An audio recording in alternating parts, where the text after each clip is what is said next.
To get the most out of your AI, you have to talk to it. I mean, literally talking to it. Not typing, not writing, but speaking to your AI like a real person, a real human. When we write, we slow down our thinking, but when we speak, everything is just flowing out.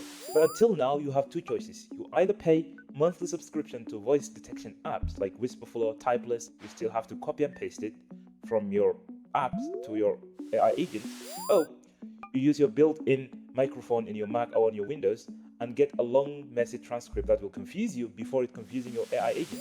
But OpenAI may have just destroyed that completely with their new AI voice agent. It does not only write down what you say, but it can also listen, respond, and use your computer and do real work. So, if that actually holds up, all these AI voice app detections might be just gone. So today I'm going to test this new voice agent from OpenAI in 5 real situations. First of all, I'm going to test it in this to clean up a month of screenshot inside my MacBook Finder, and then help me do shopping, and then with normal tasks to build me a landing page with HTML, and then help me study inside my course, and then controlling it with my iPhone. Since I'm recording with iPhone, I don't know how to do that, but I'm going to test these 5, and every test get the same score, speed, control, and quality output. By the end of this video, you will know where talking beat typing and whether detection apps actually still worth your subscription or not. So the first test I want to test it. I have like a month. Every day I'm taking screenshot after screenshot, but I never delete them. So my Finder is full of screenshot. I want to open this voice agent and I want to ask it, hey, clean all these months of screenshot without deleting anything important. So I'm just going to go to Codex. First of all, you might notice this is Codex. I'm inside Codex. At the left, I have my raw thought. I just spoke to it and it cleaned up my thought into a clean, ready to record script or outline. So I'm going to start a new chat and I'm going to start with a voice. You might see just start a voice here, start new voice chat, and this open with me. Go on, I'm listening. Hey, hello, how are you doing? I'm doing well, thanks for asking. What's on your mind? Well, I have this Finder. I have in my desktop app, I have a month of screenshot. They are too long, I think. I don't know, many hundreds. I want to delete them all without you have to delete anything important. So I'm inside my Finder right now and I'm looking at the screenshot and I don't want to delete them manually. Just delete screenshot, not the screen recording videos. All right? I'll check which items are screenshots and keep the recording safe. I'm using the Finder folder you have open to separate screenshots from recordings. Okay. You might notice it is start working here. As you can see, I just muted so he didn't listen to me right now. So it went and looking for the screenshot, all of them. So I have many files and folders here. I don't want it to delete everything, only the screenshot. So, and the best thing is you could move it everywhere. You could mute it. You could mute your microphone, and you could also mute the voice as well. So here he inside my Finder, deleting things. That is my tab opening in there. So I'm just checking, and yeah, if it's done, I'm going to come back and continue recording. I've confirmed 252 items on your desktop match the screenshot naming pattern, while 16 screen recording videos do not. Okay, delete them all and move them to the bin.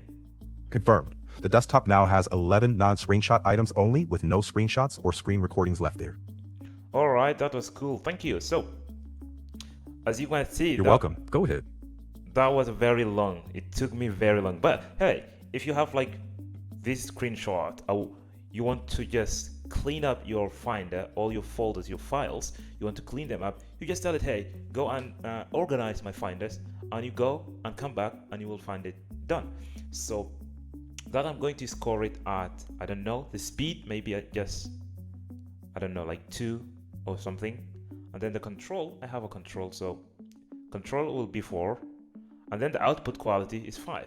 Since it deleted everything, I said, hey, go and delete everything, every screenshot, just leave the screen recording, and I only have one screen recording. So that was a quality check. So the second thing I have is to help me buy a laptop. So I'm going to open a market or open a shopping tab, and it has more than one laptop with different pricing and different numbers.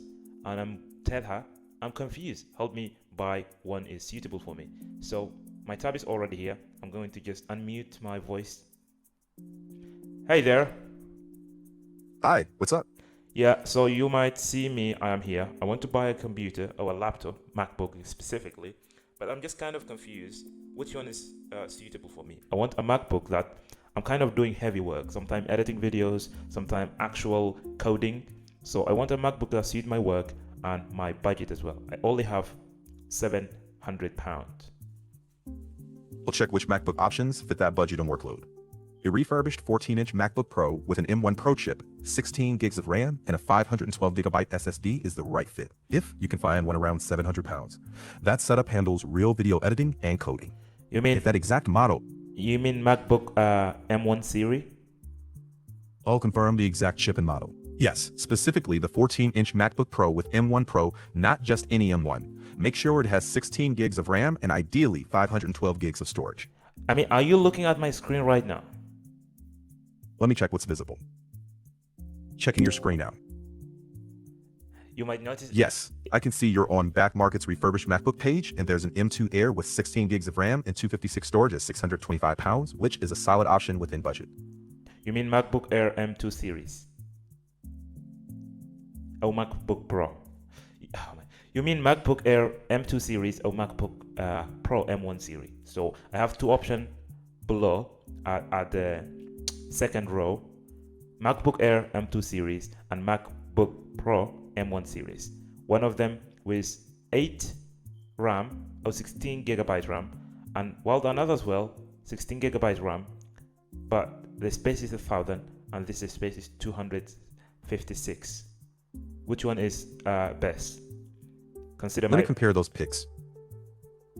I'm comparing the two listings on that page. For your budget, the MacBook Air M2 with 16 gigs of RAM and 256 storage at £625 is the pick. Do not choose any 8 gig model. The M1 Pro with 1 terabyte is stronger, but it's $898, so it's over budget. Get the 16 gig M2 Air and add an external SSD later if you need more space. Oh, all right, that's cool. Thank you. So, yeah. All right, that's cool. Thank you. No problem. So, that was the option it's picked for me. Consider that I said my budget is only 700. If I said my budget is like 1000, he should pick this for me, because this is the GPU is 16, the RAM is 16 gigabyte, the space is 1000 gigabyte. I think this one is better, but I said my budget is 700, so he chose me, or he picked me this one. So yeah, I think this was very good. So it can help you with shopping. So I'm going to register this. Speed is like, I don't know, it's like 4, I guess, because it's taking screenshot, many screenshot. Control, I have a full control. I'm going to record 5 there. And quality output, quality I think is 4 as well. What do you think of this, guys? Leave your thought in the comment. So the third one is I'm going to ask her to build me a landing page. So I want to build a landing page for a local cafe. So I'm going to open a, I don't know, just a blank browser. Hey, how are you going? How is it going? I'm doing well. How are you doing? Well, I want to build a plain HTML landing page with 5. Let me take a look at that. Well, stop. Let me explain. Okay. I want to build a landing page, a plain HTML index with 5 images for a cafe.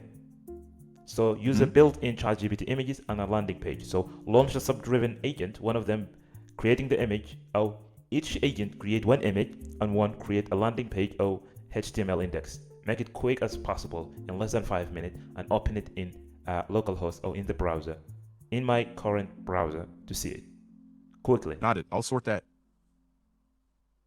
I'm generating 5 cafe images and having a helper build the HTML landing page around them. You haven't grilled me about what is cafe name, what is color plate, what everything. I'll lock those details down first. All right. You're right. What's the cafe name? I don't know. Just choose a name you find it suitable for a cafe.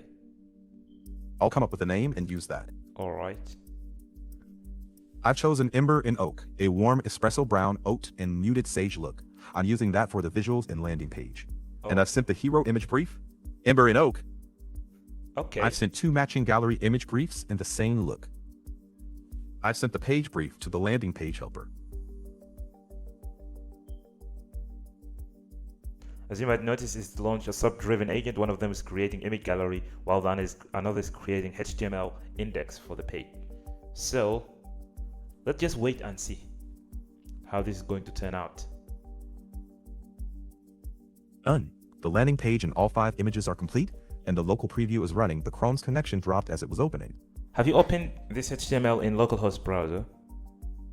Let me check the preview status. Yeah, the first local server didn't stay up, so the browser couldn't load the page. I just loaded in the browser so I could preview it in there. Okay, I'll get that open. As you might notice, it's created 2 images and launched a sub-driven agent to launch. The page is ready to open, but Chrome isn't accepting automation, so I can't bring it up in your browser from here. Alright, it's open in my browser. It's open, I can see it. Great, it's open in Chrome now. You should see the finished Ember and Oak landing page with all 5 cafe images. Alright, just let me review them. Sure, take your time. Alright, look at this. I was just speaking and vibing, and it created this landing page, HTML page for a cafe. It gave it a name, Ember and Oak. Alright, the image were created by AI, and then the text, the design. I like the design. Oh my goodness, look at this. Look very good. All the images are perfect. Stay a while. Wow.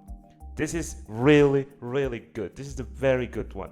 Imagine if you would like to type this by your hand and complete it. You have to, I don't know, it takes you like an hour or so to do. This in 5 minutes, come back with this result. So I'm going to score this. The speed is 5 out of 5. Control is 5 out of 5. And then quality is top, 5 out of 5. All of them 5 out of 5. So let's move to the first use case. I use it every day, which has helped me in my course. So I'm studying this course, which is, I'm going to open it here, and I'm going to ask it about this. So let me just unmute my microphone. Hey, as you might notice, I'm studying this course called CS50 Web Programming with Python and JavaScript. But I'm kind of not sure yet to continue studying this, as AI now can do everything, can program, can code, use Python, JavaScript. Just a quick background. I know a little bit about Python. I know how to read it. I know how to write it. I know how to build things with it, but I don't know how to do things with JavaScript. Do you think still studying coding is worth it, or it is something obsolete? I'll check that against your goals. I'm checking that now. Keep going. Coding is not obsolete. Typing code from memory is less important, but understanding systems is more important. Hello, Mahmoud. You've already done HTML, CSS, Git, Python, Django, and SQL. Stopping before JavaScript leaves a real gap. You could build backends, but not modern interactive front ends. So finish JavaScript and the security and testing parts. Use AI as your pair programmer, not a replacement. Focus on debugging, data flow, APIs, and design decisions. That's how you'll move 10 times faster and still be the one steering it. Well, I want you to help me with this project 0, which is Git. So I don't know where to start with this. What is this page talking about? What to do, submit the search, and when to do it. I don't know where to start to submit this project at all. What to do now? I'll check the submission steps for that. You're looking at the overview page.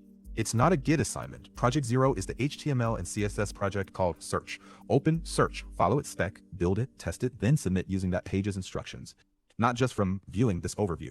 The deadline showing is December 31st, 2026, so no rush. Start by clicking Search, and I'll guide you through it. So is that not considered to be cheating? Let me check what's allowed. No, asking is not cheating. I can explain the assignment and help you understand the requirements, but I can't write the project code or give you a ready-made solution to submit. All right. CS50 allows... All right. I want to understand what does Git even mean. So I'm here in this Git lecture 1, and I'm just kind of confused. I don't understand what Git and GitHub. Can you just explain it to me? I'll check. Sure. Let me keep it simple. Think of Git as the save history system for your coding project, like named snapshots you can go back to. GitHub is where you store that project online, like Google Drive for code. You change files, Git records a snapshot, then you push it to GitHub so the online copy updates. That's the core idea. All right, that is a very good explanation. Thank you. You're welcome. Well, that was good, but wasn't a perfect example. I did a poor job there. But speed of response, it's good. I will give it 4. And then control, you have a full control. I will give it 5. And then the output quality, I'm not sure yet. Maybe I will give it 4. So this is the 5th one. The 5th one is remote control from your phone. You could control your computer from your phone. Since I'm recording with my phone, so I'm just going to give you a quick explanation how to do this. So in your iPhone, ChatGPT app, there's something called voice agent. So you just open the voice agent and ask it, hey, build things on my computer. But you have to connect Codex with your ChatGPT. ChatGPT and Codex is the same app right now. So they are living at the same place. So connect your computer and ask it, hey, build me something in my computer, spin up an automation, do things, build apps, remove things. You can control your computer from your phone. So that is the idea. Control your computer from your phone. So I hope you enjoyed this video. If you do, don't forget to like and share the video. And if you want to deploy an AI agent into your business, just come to Mizan and book a free call. So I'm just going to ask my agent to do that. Hey, if you want to build an AI automation into your business, just come to Mizan AI and book a free call. Is that true? I'll check that. It makes sense, but it sounds unnatural. Say, want to automate your business with AI? Book a free call with Mizan AI. Well, Only say it if... Well, I'm recording a video now. What do you say for my viewers? One moment, I'm checking the wording. Say, if you're spending too much time on repetitive tasks in your business, Mizan AI can help you automate them. Book a free call below and we'll find the best automation opportunities for you. All right, that was cool. So make it more, I don't know. Give them the process, how we are going to do that. I'll make that clear and include the process. Say, book a free call with Mizan AI. First, we look at how your business runs and spot the repetitive tasks costing you time. Then we pick the highest impact automation, build it around your workflow, test it, and show your team how to use it. The goal is simple: save time and take manual work off your plate. All right, what do you say to them about the voice agent, not Mizan AI right now? I'll keep it focused on the voice agent. So that's the ChatGPT voice agent. You can just talk naturally, ask questions, get real tasks done, even have it work with what's on your screen. It's not perfect yet, but it's already useful. All right, thank you. All right, guys, thank you for welcome. watching and see you in the next one. Peace. I hope you enjoyed this video.